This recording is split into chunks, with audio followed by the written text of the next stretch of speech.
My name is Judy Bedard. I work for Baptist Hospital in Memphis, Tennessee, and I'm the Director of Nursing Education in the healthcare facility.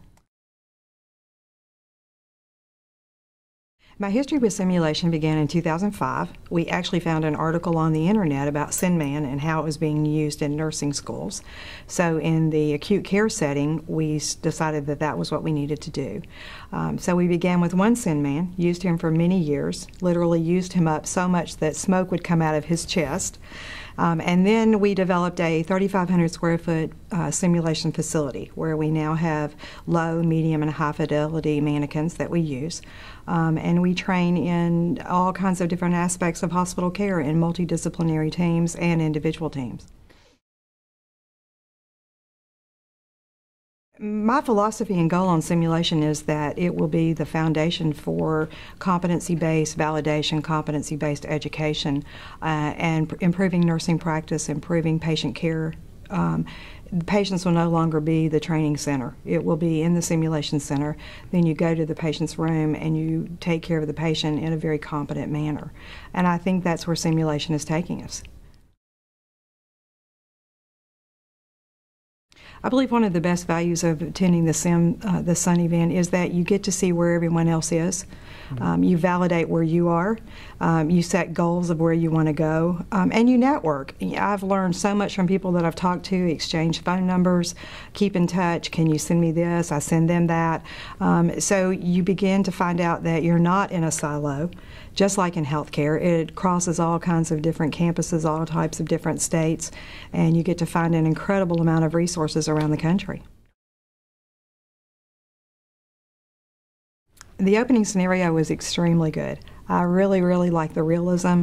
I liked the team approach, the training that they did. And again, you come and you find all kinds of different things. Everything that you attend at a Sun conference, you can take at least one little snippet back and you can integrate that into your simulation work.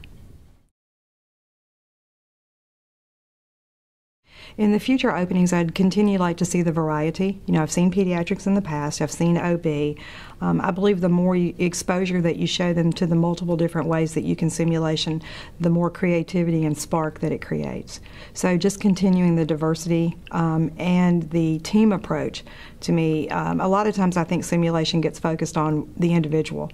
And I think the team training is not a huge use in the hospital setting yet, but that's where we need to go, because that's how you practice. You practice as a team, taking care of the patient. The best practice advice I would give to someone new in simulation is just to continue to stay at it. Start small, set your goals, know where you want to be in 6 months, know where you want to be in a year, know where you want to be in 5 years, and continue to benchmark yourself across people that you've met in the Sun community, in the online Sun community is huge, and continue to, as you do in nursing, you know, plan, assess, evaluate, continue to grow. But that, to me, is the best practice of the Sun, is there's always someone that you can ask, always something that you can learn. Probably the one piece of advice that I would like to leave is simulation is where we need to go as healthcare. We need to be able to practice in a safe environment where there is no risk to the patient, where there is no risk to the individual or the team, where they can learn and grow and develop their skills so that when they're in the patient's room and the patient says, "Have you done this before?" with great confidence and assurity they can say, "Oh yes, I have, and I can take safe care of you." And I think that is where simulation is and where it will go in the future, is providing safe care for the patient.